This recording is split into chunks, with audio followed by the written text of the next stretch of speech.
My husband said it was just business. That was the first lie. He mentioned it over dinner, casually, the way you talk about groceries or weather. We should think about selling the lake property, he said, cutting his chicken with care. The market is good.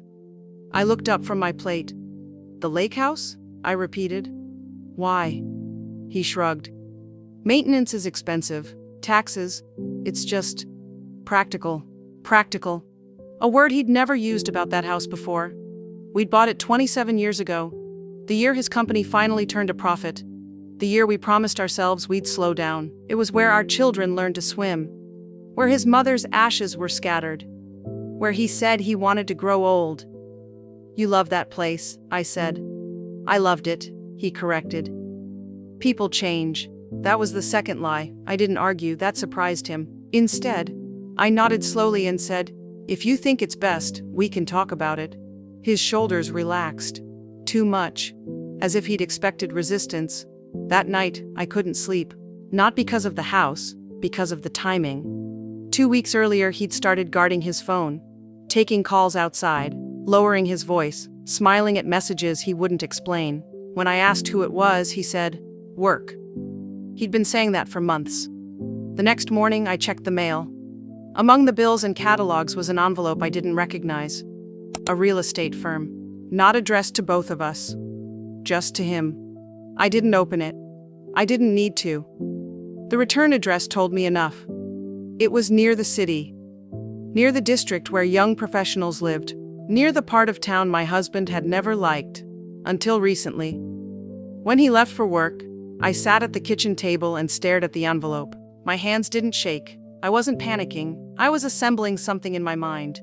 He came home late that night. Later than usual. Later than someone discussing maintenance costs should. Did you talk to an agent already? I asked lightly. He froze. Just for a fraction of a second. Then recovered.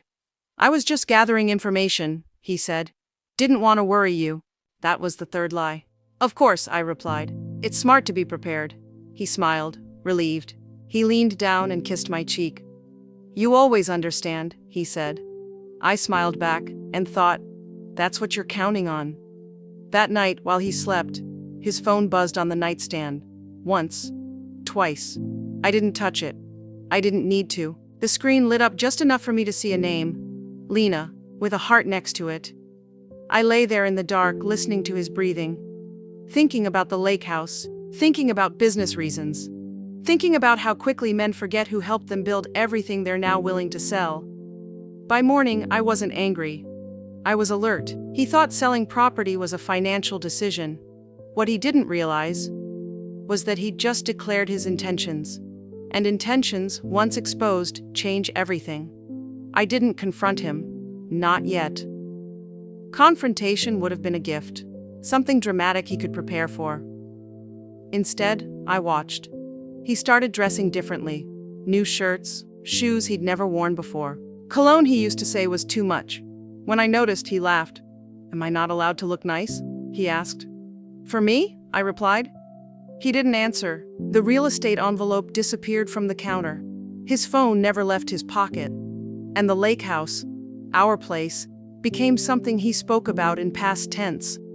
3 days later, I had my answer. By accident. Or fate. I was downtown, running errands, when I saw him, not alone. He was standing outside a cafe, laughing. Not the polite laugh he used with clients. The relaxed one. The one he used to have with me. The woman with him was young. Not in the vague way men lie about. Young. Mid-20s maybe. Long hair, bright eyes. No wedding ring. She touched his arm when she laughed. He didn't pull away. I stood across the street, invisible. They didn't see me. Why would they? I was the past. She held up her phone, showing him something. An apartment listing. I saw the picture clearly. Modern, open floor plan, expensive. He nodded, smiled, pointed at the screen. That was when it clicked. The lake house wasn't being sold for business. It was being sold for her. I went home and sat at the kitchen table, not crying. Calculating. That evening, he mentioned the sale again. Casually. I met with an agent today, he said. Just preliminary. Oh, I replied. In the city? He blinked. Why would you think that? I smiled. Just a feeling. He laughed nervously. Everything is for us, he said. Our future. There it was. The lie dressed as reassurance. What kind of future? I asked. He hesitated. Comfortable, he said. Simple. Simple. For whom? That night, I pulled out a folder I hadn't opened in years. Property deeds, prenuptial clauses, investment structures, things we'd signed when love was still a partnership. I remembered his words from back then. Let's make it fair, he'd said, in case anything ever happens. He hadn't meant this, but fairness doesn't care about intention. By midnight, I understood the full shape of it. The sale, the timing, the woman. He thought I was still asleep, still trusting, still grateful. What he didn't know was that he'd underestimated the woman who built everything beside him.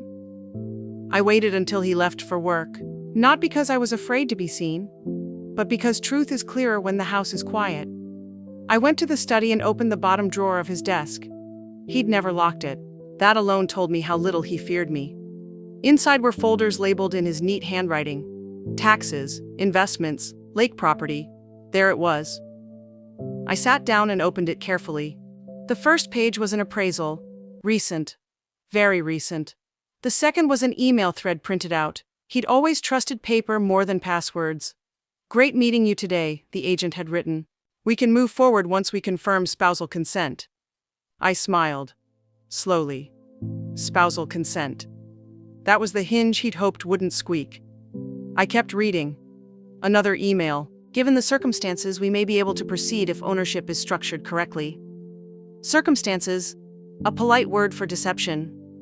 My heart didn't race. It steadied. I flipped to the back of the folder. Draft contracts, highlighted sections. One page had a yellow note stuck to it. Ask lawyer if this can be done without her signature. Her. Not my name. Just her. I closed the folder and leaned back in the chair. He wasn't just planning a sale, he was planning an exit. That afternoon he came home early. Too early. I was still in the kitchen, still calm. You look tired, he said. I've been thinking, I replied. About the lake house? Yes, I said. And about fairness. He stiffened slightly. Fairness? Yes, I continued. If we sell something we built together, it should be handled carefully. He nodded too quickly. Of course, I smiled. Have you spoken to a lawyer? I asked. There it was, the test. He hesitated. Not yet, he said. Why? No reason, I replied. Just seems important. That night he took a call in the bathroom. The fan on, the door locked. I didn't press my ear to the door. I didn't need to. I already knew who was on the other end. Instead, I went back to the study, opened my own folder, the one he'd forgotten existed. Inside were copies of everything: deeds, prenup clauses, side letters we'd signed years ago. One clause stood out, one he'd laughed about when we signed it. In the event of sale of jointly held property, proceeds shall be divided equally, unless otherwise agreed in writing by both parties. Unless otherwise agreed. By both. I traced the line with my finger, then closed the folder. He thought selling the lake house was a step toward a new life. What he didn't realize was that every step he took without me left footprints, and footprints can be followed. I didn't confront him with the folder. I copied it. Every page. Every note. Even the yellow sticky with her written on it. Then I put everything back exactly where it had been. That afternoon, I drove across town to an office I hadn't visited in years. Same building, same brass letters on the door. Different reason. Mrs. Adler, the receptionist said, surprised but warm. It's been a while. It has, I replied, but I need some clarity. The lawyer remembered me, not because I was memorable, because I was thorough. I laid the copies on his desk. He read silently. Didn't interrupt, didn't rush. When he finished, he leaned back in his chair and exhaled. He can't do this without you, he said. I know, I replied. But, he continued, he can try. That's what worries me, I said. He shook his head. That should worry him, he replied. He explained it calmly. If my husband tried to proceed without my consent, it wouldn't just delay the sale. It would expose intent, bad faith, potentially costly intent. And the funds? I asked. He folded his hands. If he's been moving money in anticipation of the sale, especially to support a third party, that complicates things for him, not for you. I nodded slowly. So what do I do? I asked. He smiled faintly. You don't stop him yet, he said. You let him show his hand. That evening, my husband came home cheerful, too cheerful. He opened a bottle of wine, poured me a glass. To us, he said. I raised mine. To us, I echoed. He watched me carefully as we drank. You've been quiet lately, he said. I've been listening, I replied. He laughed. That's new. He mentioned the lake house again. Said the agent was optimistic. Said things were moving. I nodded, encouraging. Inside, I was calm, because I knew something he didn't. He thought secrecy protected him. It didn't. It documented him. That night, I slept well. Not because I trusted him, because I trusted the paper trail. By morning, I was ready for the next move. And it wouldn't be mine. It would be his. He made his move on a Tuesday. Ordinary days are always when the worst decisions happen.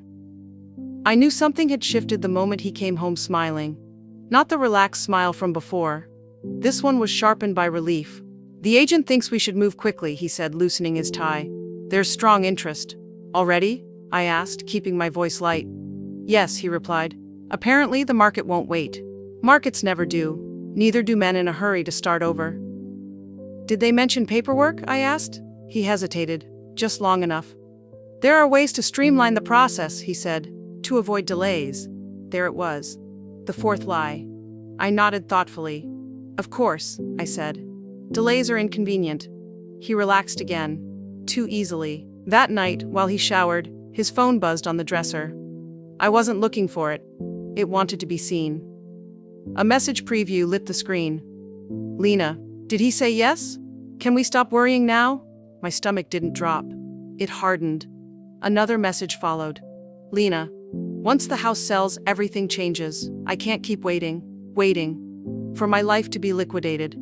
I put the phone back exactly where it was, then sat on the bed listening to the water run. When he came out, towel around his waist, he looked relieved. Everything okay? He asked. Yes, I said. I was just thinking about timing, he smiled. You always do. The next day, a courier arrived. Envelope, thick, official, addressed to him. I didn't open it. I didn't have to. The return address told me everything. His lawyer, not ours. That afternoon, I drove by the lake house. Alone. The place looked the same. Peaceful. Unaware it had been turned into leverage. I sat on the dock and remembered the first night we slept there. How he'd held my hand and said, "This is ours." Not mine. Ours. That evening, I called my lawyer again. He's moving forward, I said. Good, he replied. Then we're right on schedule. What if he tries to force it? I asked. He can't, the lawyer said. But if he tries, it strengthens your position. I smiled faintly. So I shouldn't stop him? No, he replied. You should let him believe he's winning. At dinner, my husband was unusually attentive, asked about my day, complimented my cooking, touched my hand. I've been thinking about us, he said, about how lucky we are. I met his eyes. So have I replied. Later that night, he packed an overnight bag. Just one night, he said. Meeting in the city tomorrow. With the agent? I asked. Yes, he replied. And others. He kissed my forehead before leaving the next morning. A goodbye disguised as routine. As the door closed behind him, I didn't cry. I went to the study, opened my folder, and made one final call. He thought selling our property was the end of something. He was wrong. It was the beginning of the part he hadn't prepared for. The call came just before noon. Not from him. From the agent. Mrs. Adler, she said carefully. I need to clarify something before we proceed. Proceed.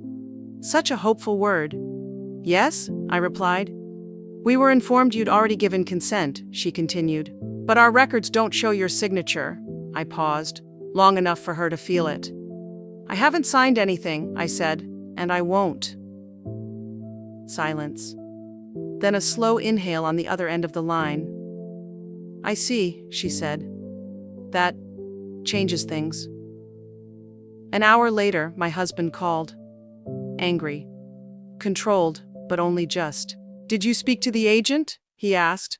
Yes, I replied. Why? He snapped. You're complicating this. I smiled. No, I said. I'm clarifying it. He lowered his voice. We talked about this, he said. This sale is important. Important to whom? I asked.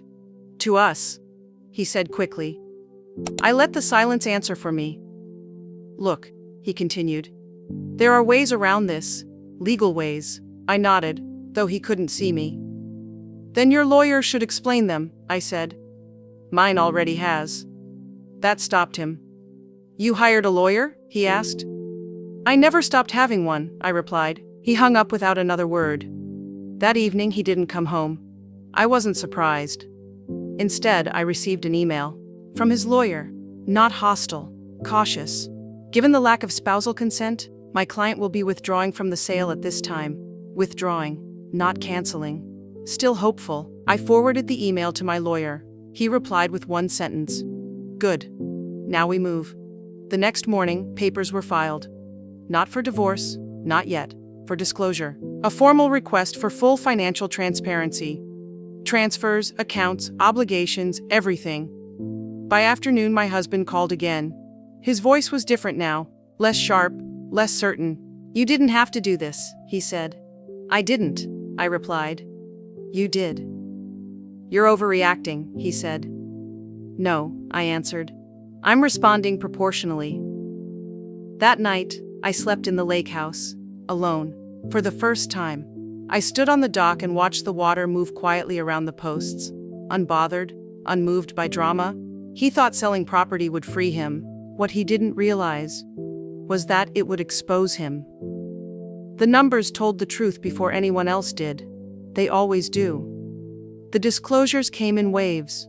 First, the obvious accounts, then the secondary ones, then the ones that had never been mentioned at dinner, never appeared in casual conversation, never existed in the version of our marriage he preferred to present.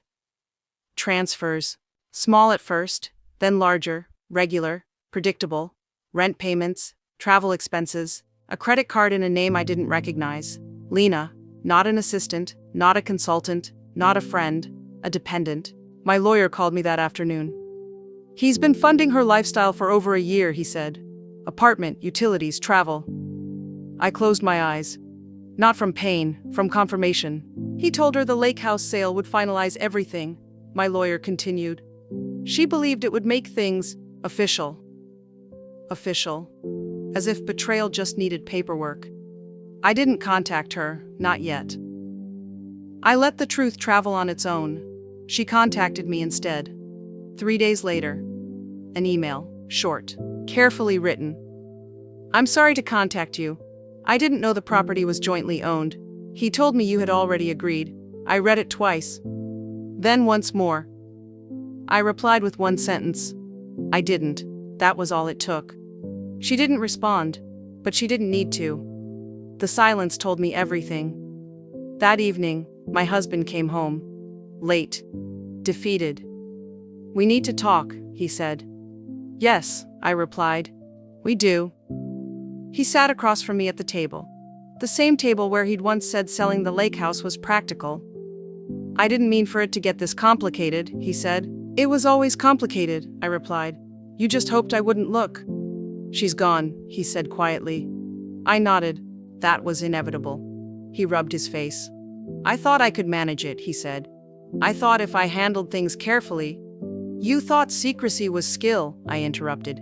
It's not. He looked up. What do you want? He asked. There it was. The question men ask when they realize control has shifted. I want the truth documented, I said.